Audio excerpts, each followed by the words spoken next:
Right. Good thing I'm You not got going that there. Are you rant out of your system? wearing a Grilling with Dad shirt there? I am. Shout out. Growing with Dad. Nice. Beast. I'm just going to start calling you the plug from now on. I am the plug. Anally. That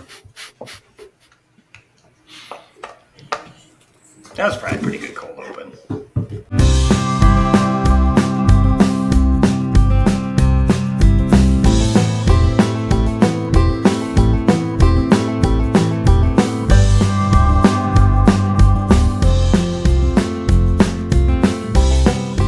Podcast about bourbon and the ones who drink it. This is Bourbon Matters. There's plenty more. We'll start us. God damn it. We're ready. Welcome to Bourbon Matters. I'm Jake. I'm Dan. And I'm Gold Eagle Jake. And today we're talking about age statements and why older doesn't mean as much as it used to. No, it depends on what age statements you're talking about. Also depends on what state or country you're distilling in, but... I was talking about different... We're talking about whiskey age statements. Yes, Dan. Okay, I prepared all wrong for this. I did a ton of research. Yes, now it's all making sense. All out the window now. Son of a gun. All right. Be more clear, Jake. You two have been arguing for the past half hour over text message, so let's just jump into it. Well, if we could just, we need to start on where we agree on things. Let me back up a little bit. We'll talk about a little bit of background, then we can kind of get into stuff. So, traditionally, I mean, we're going to talk about bourbon and we're going to talk about Scotch here. Traditionally, I think Scotch is an easier example to use because it's a lot more mellow with the aging process. And if you look at all the major distilleries that have been around forever, they have a 10-year, they have a 12-year, a 15-year, a 20-year, a 25-year. The price goes up as the age goes up. And typically you're not wrong if you say, this one is better because it's older with a lot of these traditional scotches. Obviously, everybody has their own taste. And at some point, the whiskey is going to get over oaked. And you're probably going to like the lesser age statement better. But I think for the most part, we can all agree with the major Scotch distilleries, the older you get up until a certain point, typically the better and more complex the whiskey is. Yeah. Yes.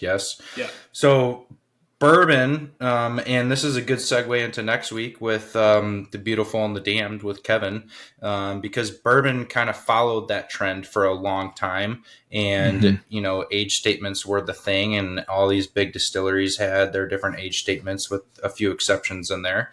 But I feel like more recently, there's been a wave of young whiskey making noise and showing people that you don't necessarily need a 10-year to be a good whiskey, especially with American whiskey, because we're using new oak, which is giving a lot of the flavor right off the bat in the first couple of months.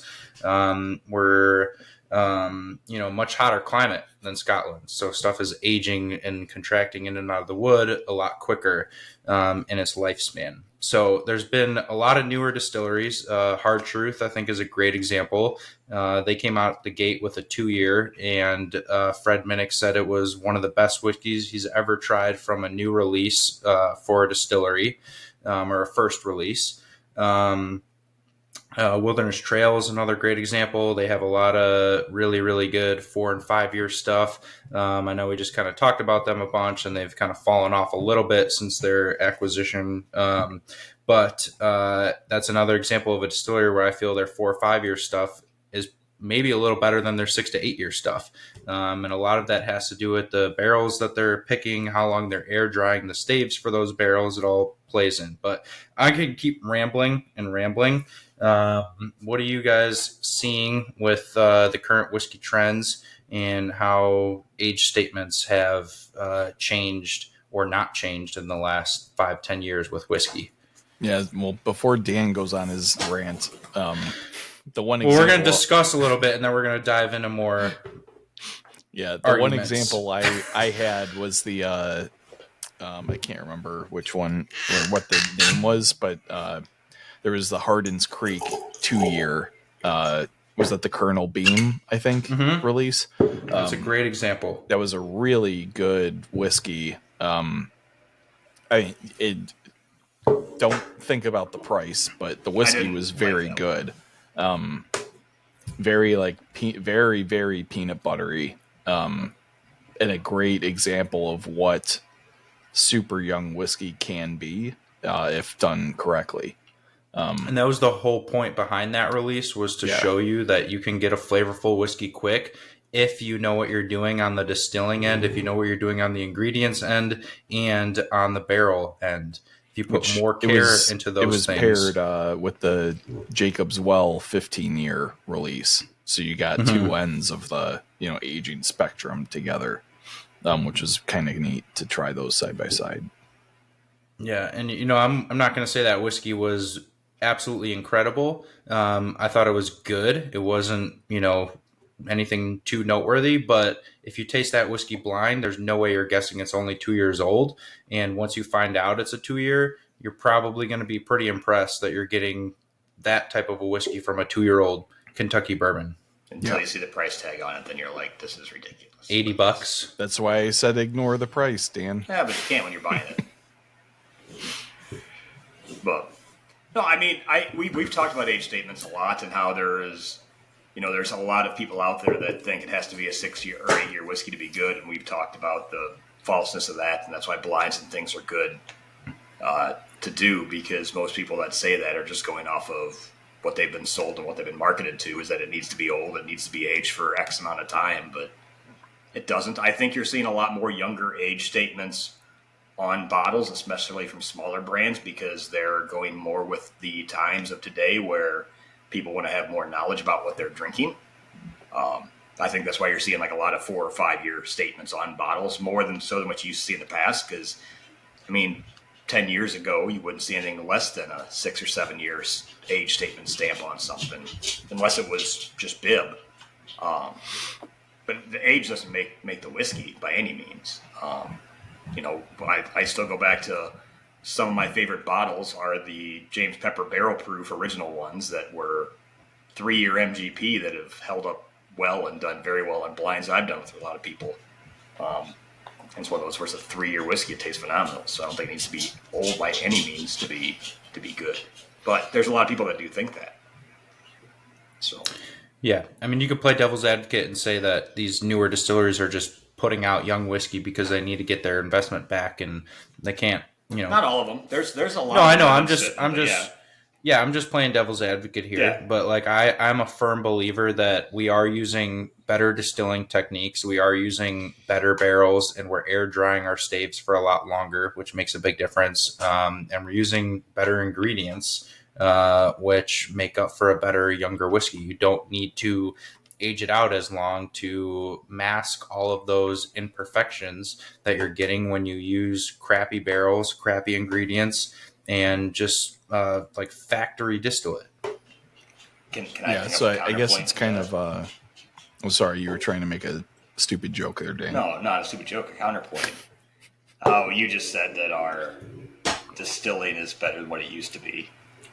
But yet, when you talk about the older the way things were, where people had to run up and down and turn levers on and off and open and close valves, that whiskey has more sought after qualities because it was made that way. And anymore, the majority of any of the big distilleries, it's completely automated on cut points and things, where as soon as it gets to certain proofs, it makes the cuts automatically.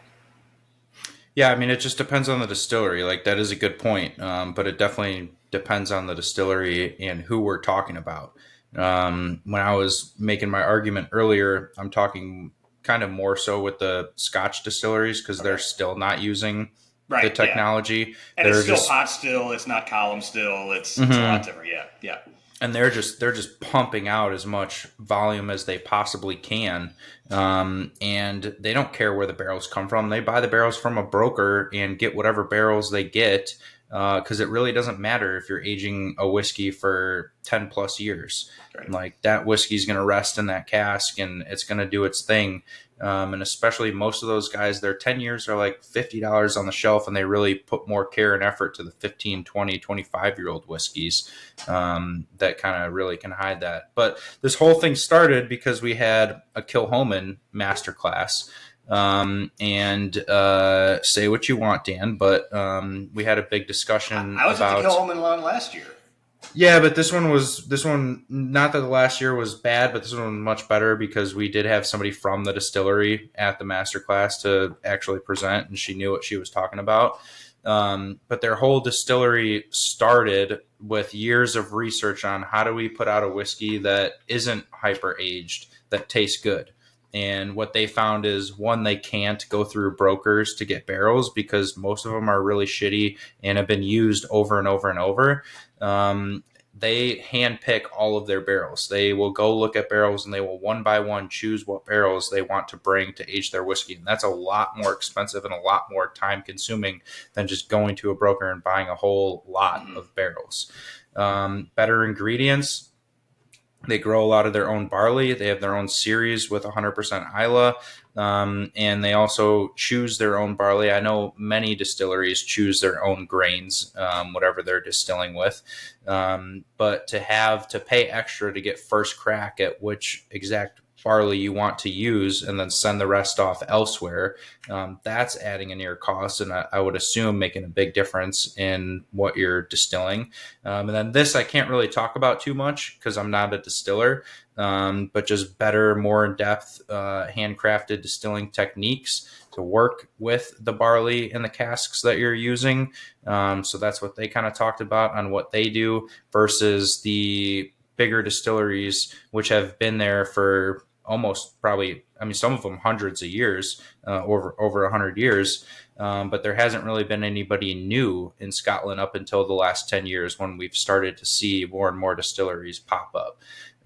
So a lot of these old distilleries are just volume pumping out distillate and filling as many barrels as they possibly can. They knew they couldn't compete with that, so they took a different approach to go for a more flavorful, younger whiskey by using these different techniques. And the only thing I'll throw in there before Dan jumps in is I got to throw one more thing in there.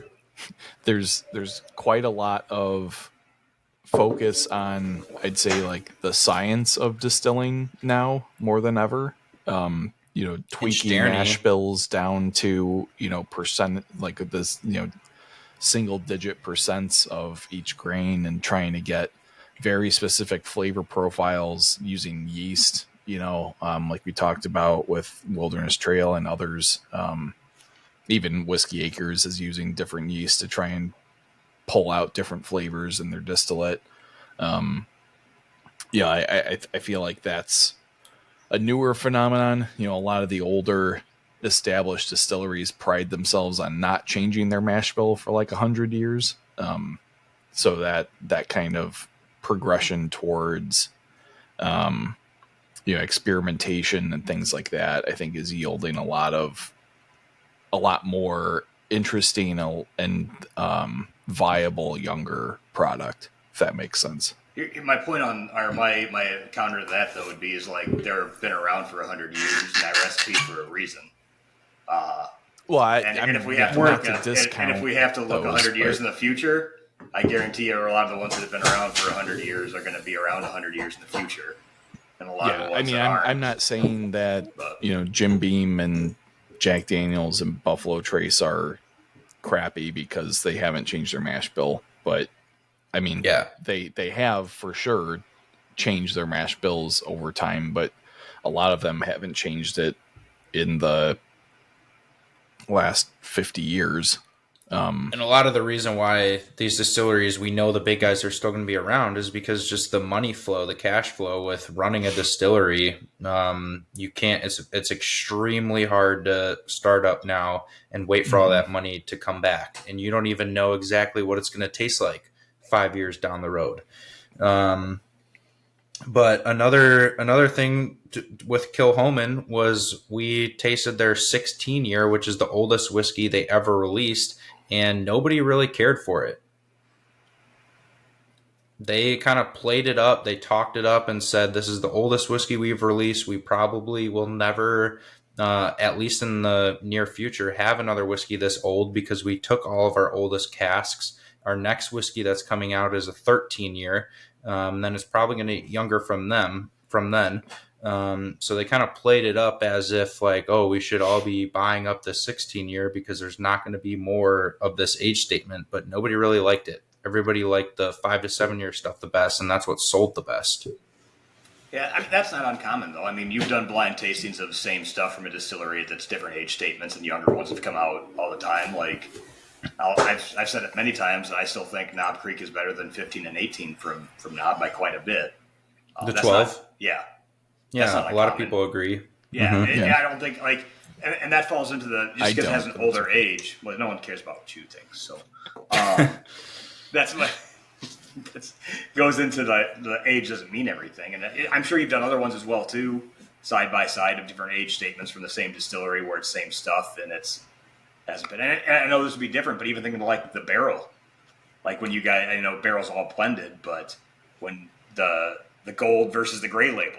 I was just talking about that tasting today. Right. So it's just, I mean, it's complete. I mean, it's not the same as a Knob Creek 12 versus an 18 year because it's the same mash bill, same rickhouse, same ever. You're having you're having a gray label blend, which is what, like 12-ish years on average. They vary. Some of them are 16-year minimum. Others are 12-year minimum. But there's old whiskey in there, and then a lot of the gold labels are, especially the Dovetail and the Seagrass, those are like 20-year minimums. Yeah. The bourbon's like 15-year minimum. But I was just talking today how we kind of shot ourselves in the foot with that tasting, not us specifically, but Barrelcraft did, because everybody liked the gray label better than the gold labels, and they were younger whiskeys. And a lot of people said they liked the $70, $80 bottles of Barrelcraft better than the gray labels. So there was no point to spend that money on the gray and the gold labels. Right. Yeah, my entire table thought that. I mean, that's totally fine. And that's a good example on age doesn't necessarily mean it's better. And I think Barrel came in thinking we're going to take a lot of the market share for old American whiskey because there's not a lot of 15, 20-year American whiskey out there. Mm-hmm. And they had to fully restructure their marketing and switch to they had to lower their prices on the gray and gold label because people just weren't buying it. I mean, those are pretty good blends, but they are like absurdly priced. Yeah, they are. They're absurdly priced. They're good whiskeys, but they're not worth what they're charging. And they probably, didn't really do well with those gray and gold labels. Yeah, the gray label Seagrass is pretty damn good, but depending on the batch, yes, it is very good. And actually, yeah, I think that's consistently out of all the gray labels the best. I think the regular bourbon don't care for them. Would rather have a single barrel or one of their batch blends. Yeah. Yeah, I mean, we all agree there. Like, and we've had those conversations before.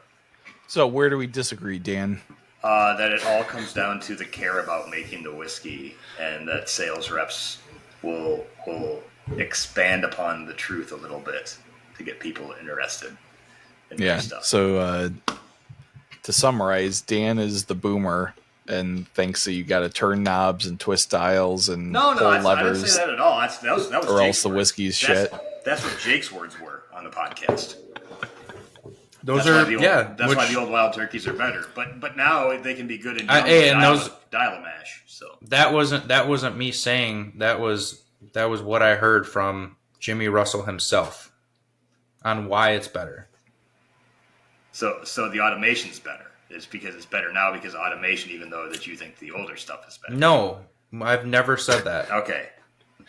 Well, you're so the only thing I'll say on that is from a like purely manufacturing standpoint, what Dan calls dial a mash is great for pumping out consistent product every single time. I think why the old school stuff is so sought after is because there's quite a bit of variation from the physical process of making the whiskey. So there's a lot more, I think, care, taken in like blending and trying to create that flavor profile from bottle to bottle. There is a batch lot to more batch, care. And that's exactly why brands like Kilhoman and Hard Truth and Wilderness Trail are seeing success with young whiskey because they're not using computers to distill. Almost all small craft distillers are doing it the same way. But not all craft distillers come off with the greatest whiskey right off the bat. Yeah. Even though they have way more love and care than the big boys. Well, yeah. So what's your argument then? Dan, you're contradicting yourself. You're all over the place. I can't just say I love and care for my whiskey, so I'm gonna have good whiskey. You need to do. You got to get the mash bill right. You got to get the right grains. Mm-hmm. You got to get the right barrels. Mm-hmm. Like, there's a lot more that goes into it than love and care. Love and care is just the cherry on top. You accused. I said that's what Jimmy Russell said. Whiskey. Why? Jake does that's what Jimmy Russell said. Why Sparks whiskeys in the 70s and 80s were better. I don't. Where do you get this from? Like, when do I like? I like Bardstown. I'm not like a Bardstown fanboy like Jake is for Heaven Hill, like or like you are for Buffalo Trace. I mean, they're good. Like, it's fine. Their whiskeys are 6-year and they're under $50 on the shelf and they taste good for what they are. I'm not going to go hunt one down or chase it down. Like, they're fine. They're good whiskeys. They're not life changing. No, what I'm saying is, like, your comment was that there's love and care and all this. Every single small distillery does that. A lot of it goes into pure luck, what comes out. I mean, you can do all the research in the world, and something can still not go right. Like, you could take the greatest distillers in the world. That's the case for anything, though.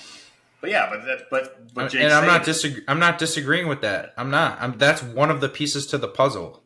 Mm. If you really want to, like, I'm sure that Bardstown pumped out dozens and dozens of batches that were total dog shit before they got anything usable, and they used all computers. It's stainless steel stills. The product, the end product can be shit despite the distilling method. Right, yeah, but if it's all about love and care, then why isn't every craft distillery? No, it's not all because about that. It's not all about love and care, and I never said that. So don't say that I did. Your text did. Where did I text that? That's one of the many things that go into. Yeah, and like my thought on it is the reason people want 1970s and 80s like Wild Turkey or Jim Beam or whatever is because of the variation. So, and that was after I talked about process. They had to. That was after I spend a lot of effort to get things to be the way they wanted it to be. Right? You're blending at the end of the day. I was reading text messages. Sorry. I know. I'm not talking to you. Okay. I first brought up better barrels, better ingredients, better distilling techniques. Better pizza. No, you did not do that afterwards. Yes, I did. That was my first text when I recommended this topic. Where was the... hold on. With the Kilhoman. And then that was another piece to the puzzle. There's many pieces to the puzzle, Dan. I figured you would know this out of anyone here. See, my thought was that you're just taking words of a sales rep and not questioning it and looking at data. I mean, for I took the word of a sales rep. What data do you have either? Yeah, if we're gonna, if we're gonna use, I don't need to prove I'm right. That's not what people do. I just prove you wrong, and that's all that matters. If you want to use Kilhoman for an example, like they provided all the data that you would need. The fact that they don't go through a broker for their barrels and they go and pick them out one by one on which barrels they like and which ones they don't like. Like, what more data do you need on that? But what does looking at a barrel do for you here, by the way? I'm not a distiller, so I don't know how to tell a good barrel from a bad barrel. But what she said is when you go through a broker, you're going to get a bunch of crap that's in bad shape, and it's mostly just like Jack Daniels, Jim Beam. Like that's pretty much all you're going to get.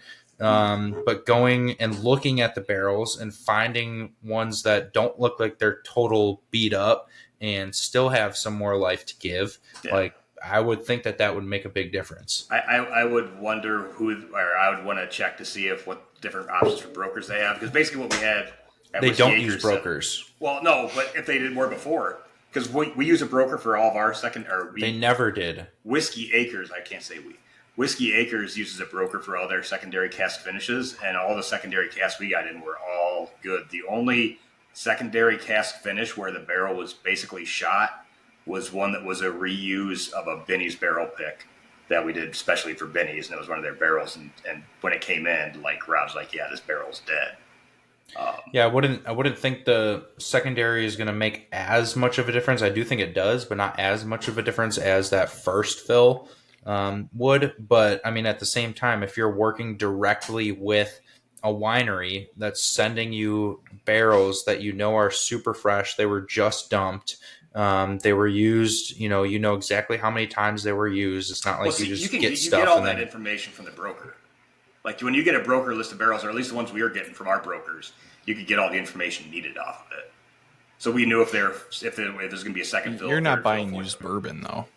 No, but we're buying used buying used PX. We're buying used sherry. They're buying used PX and sherry. But I mean, And, bourbon I barrels still- are much more of a commodity, I think, right? No, bourbon barrels are a dime a dozen on the second aftermarket because there's so many of them. I would- that's what a commodity is, Dan.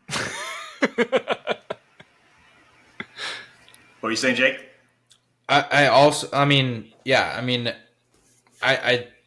don't think you can argue that working directly with the source is not a better way, or you're not going to get a better barrel than going through a broker. Like to be able No, to talk and to the winery and say, hey, we want this barrel like right the day after you dump it, like ship it to us, leave, this amount in the barrel.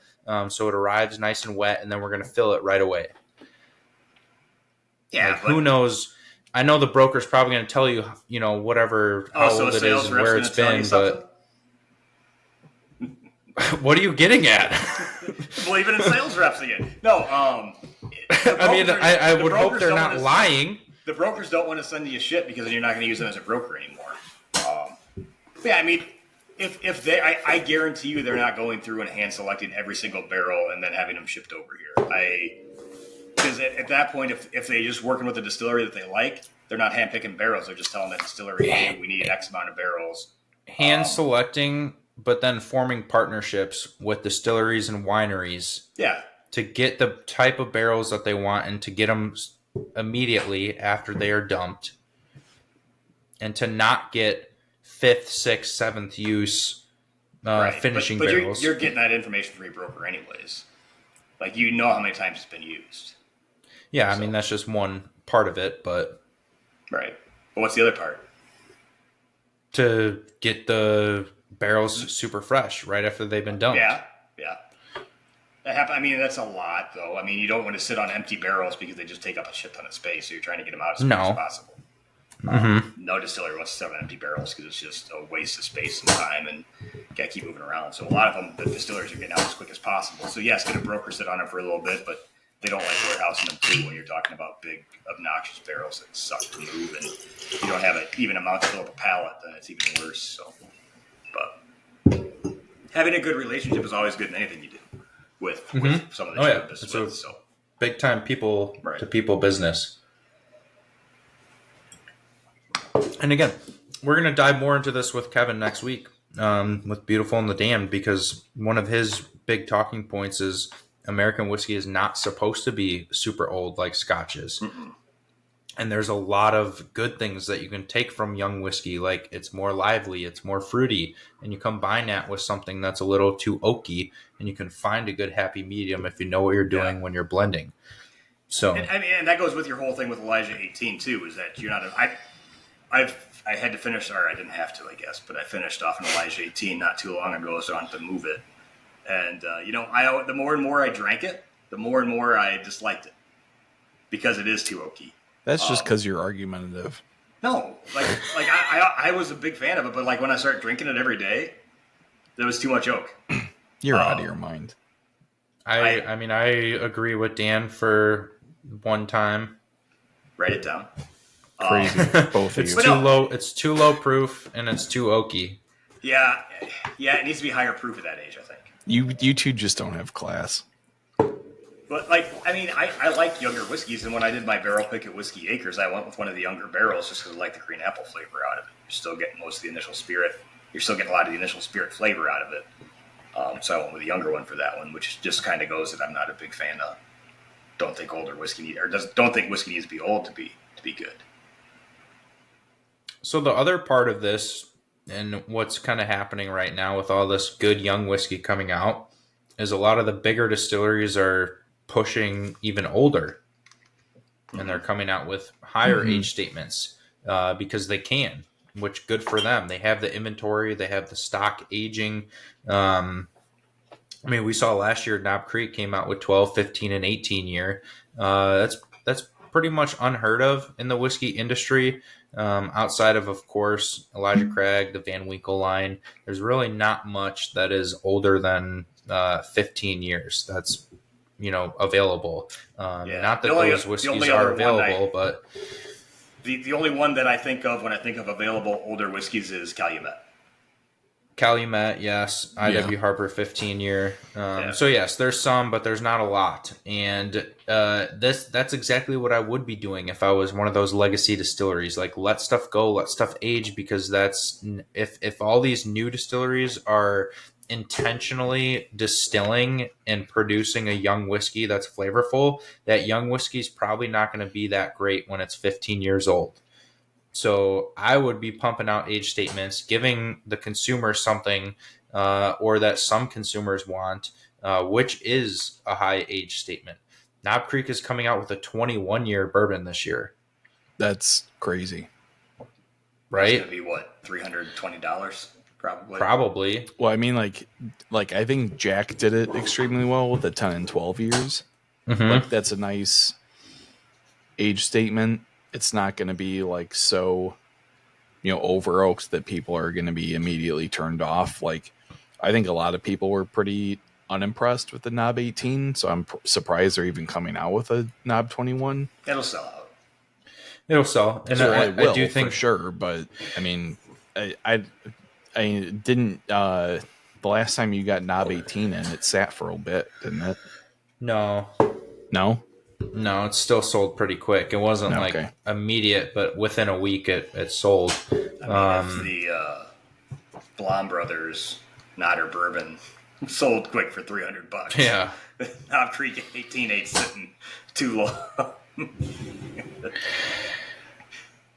Yeah, there's more to come, and I think Jack was a good example. Like, their barrel proof, which is 5 to 7 years, great. But they have the inventory, so why not come out with something 10, 12 years old? And it's also a good example because a lot of people, pretty much everyone I've talked to that have tried the 10, 12, and 14 will tell you that the 12 is better than the 14. Like, it fell off after the 12, and it just got a little too flat and a little too oaky at 14. who is that? Pretty much everyone. I mean, we had the flight at the bar. Sorry, and I which whiskey? Jack Daniels. Oh, Yeah, most people that I talked to, like I like the 90% 10. of people said the 10 and 12 are both better than the 14. yeah, I haven't tried any other than the first batch, but I thought the 10 was way better than the 12 in the first release. I've heard that consistently from people who've tried like all of them so far. Yeah, and that's another thing too that I think a lot of people don't really realize when they're comparing Scotch to bourbon is Scotch is going to be a lot more consistent just because it's always going to be the same mash bill and the climate is very consistent. Bourbon, the climate is not consistent. And you're pulling from different barrels that are all new oak. So you're going to get a much different flavor profile batch to batch.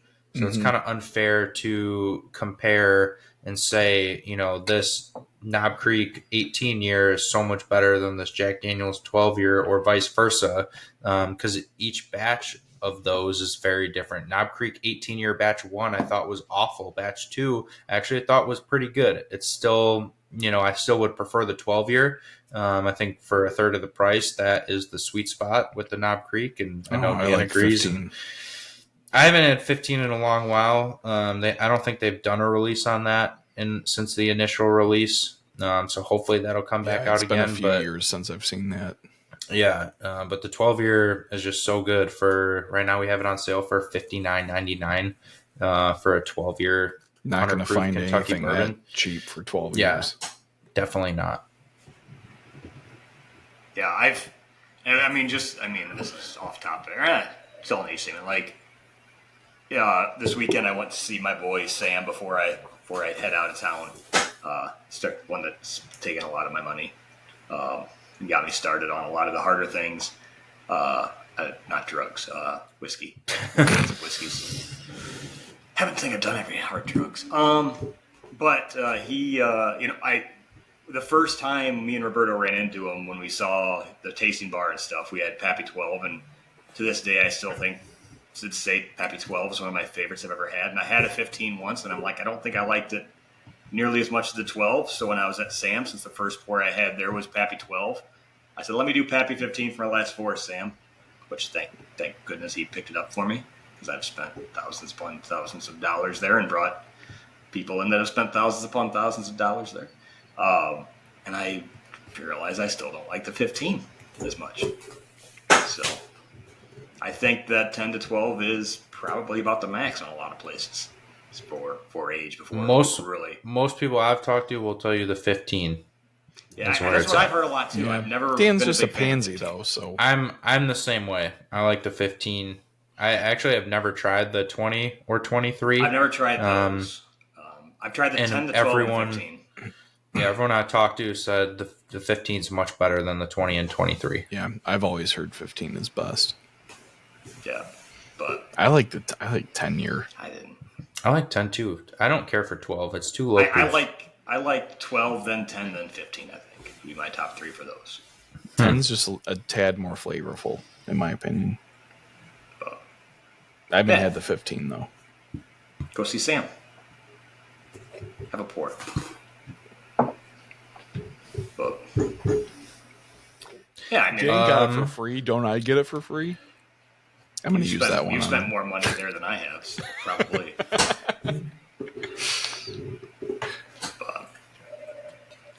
No, it was more or less. I made a comment and I saw how Jake reacted to it in the text thread, so then I just decided to keep going to see how far we could draw it out. I know. Then Jake. I was trying to. Jake R gets mad because then we're texting about it and we don't have anything to talk about. Yeah, I know. No, I was trying to heat things up, get us excited for the episode, and Jake, you can always try and say interesting things sometime too, but we know that's never gonna fucking happen. Man, Heaven Hill's the best. That's all I know. Yeah. So we're gonna talk about like whiskey's under 40, whiskey's over 100. I'm like, well, Elijah and Parker's.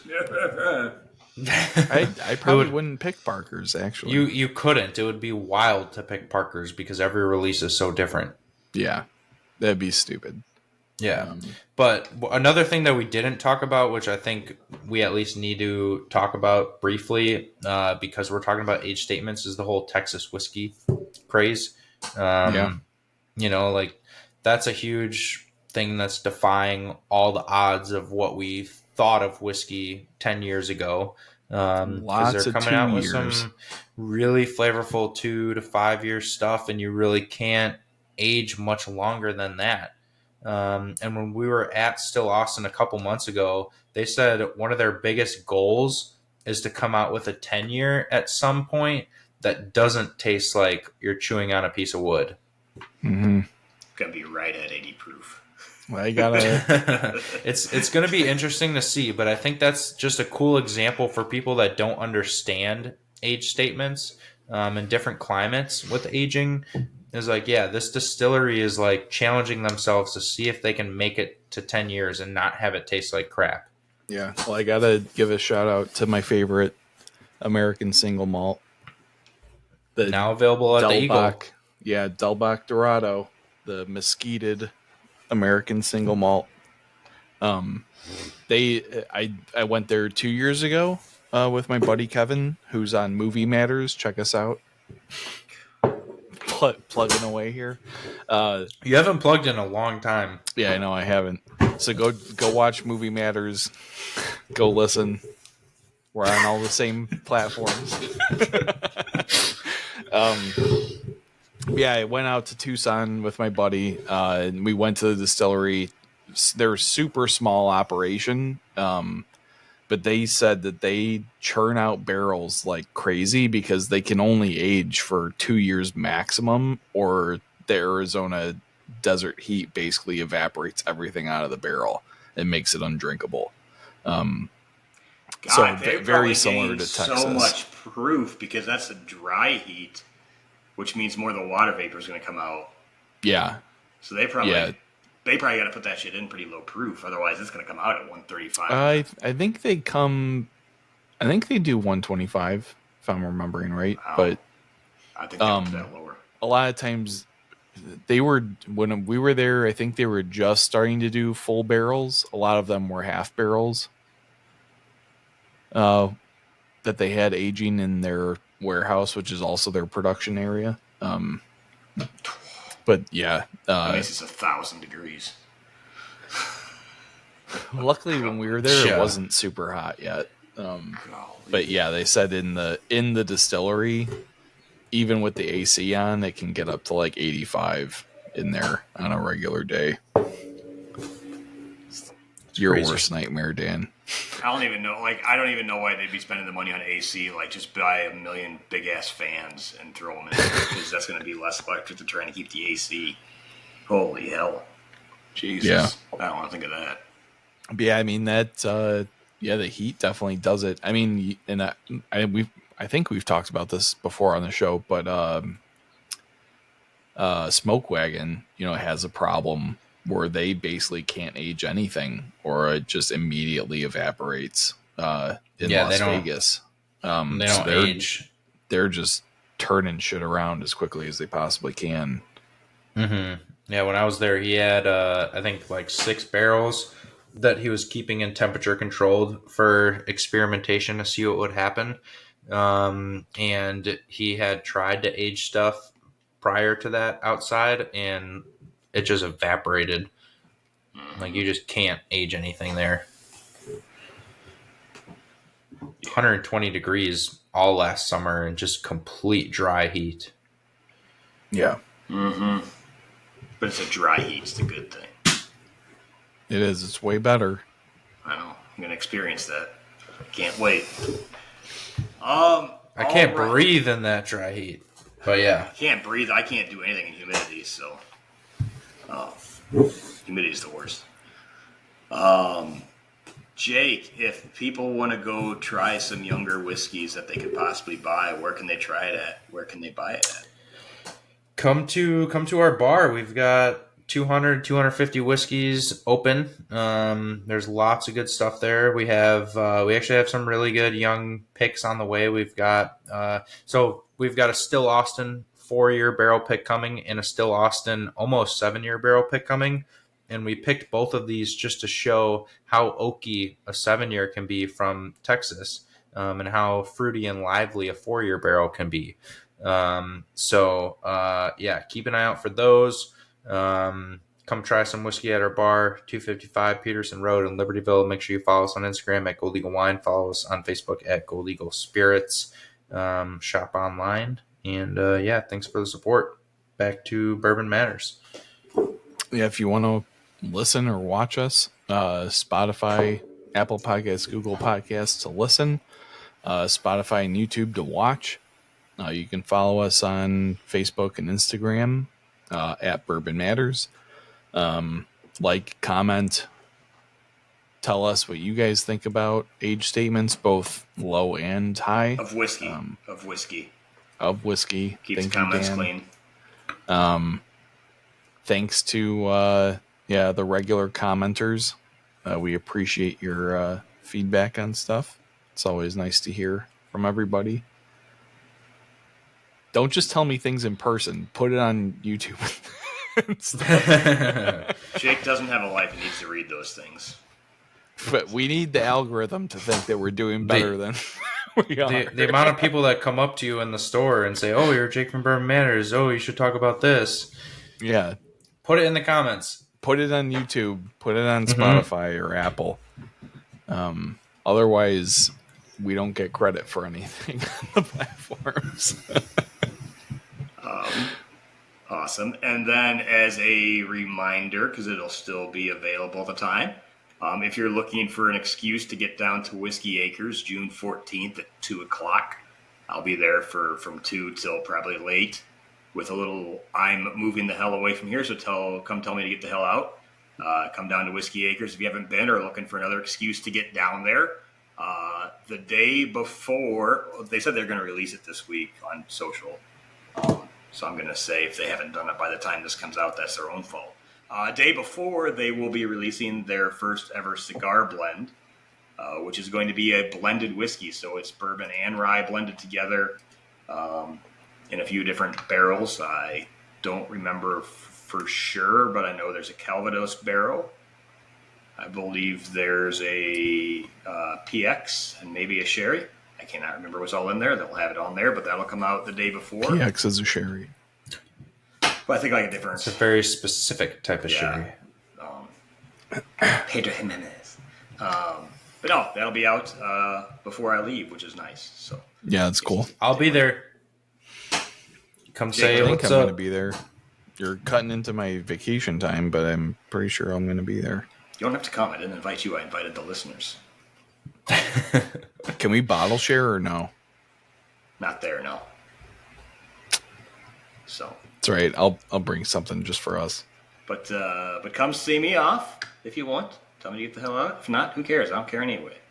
I'm going to bring something that you're going to hate. If it's you, you've won. All right, boys. Cheers. Cheers. Cheers.